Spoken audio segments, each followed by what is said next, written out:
বাংলাদেশের রাজধানী ঢাকায় বৃহস্পতিবার বিকেলে হাজার হাজার শিক্ষার্থী ও জনতার ঢল। গন্তব্য ছিল ঢাকা বিশ্ববিদ্যালয়ের রাজু ভাস্কর্য। তাদের অধিকাংশের হাতেই ছিল সবুজ জমিনে লাল সূর্য খচিত বিজয় নিশান। অনেকের মাথায় শোভা পাচ্ছিল প্রিয় পতাকা। বৃহস্পতিবার দুপুরের পর রাজু ভাস্কর্যের আশেপাশের এলাকা পরিণত হয় জনসমুদ্রে। ছাত্র জনতার অভ্যুত্থানের মধ্য দিয়ে আওয়ামী লীগ সরকার পতনের 1 মাস পূর্তি ছিল বৃহস্পতিবার।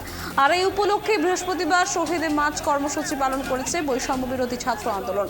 বৈষম্য বিরোধী দেশ গড়া দৃপ্ত প্রত্যয়ে ঢাকায় এই কর্মসূচিতে স্বতঃস্ফূর্তভাবে অংশ নেয় লাখ লাখ ছাত্র জনতা।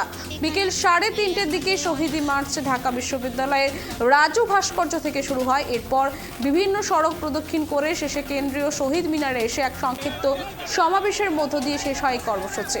এর আগে শহীদ মার্চ কর্মসূচিতে অংশ নিতে ঢাকার বিভিন্ন শিক্ষা প্রতিষ্ঠানের শিক্ষার্থী থেকে শুরু করে নানা শ্রেণীর পেশার হাজার হাজার মানুষ জড়ো হয়। তাদের অধিকাংশের হাতে শোভা পাচ্ছিল লাল সবুজ নিশান। ঢাকা বিশ্ববিদ্যালয়ের হলগুলো থেকেও দল বেঁধে আসেন শিক্ষার্থীরা।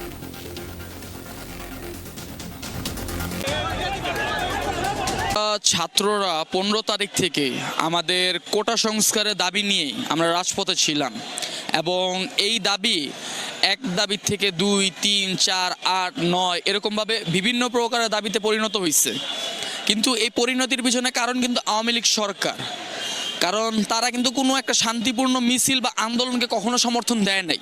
তারা সবসময় এইসব একটা যৌক্তিক দাবি, একটা যৌক্তিক মিছিল বা একটা যৌক্তিক আন্দোলনকে তারা বিএনপির নাম করে সবসময় এটাকে প্রভাবিত করছে।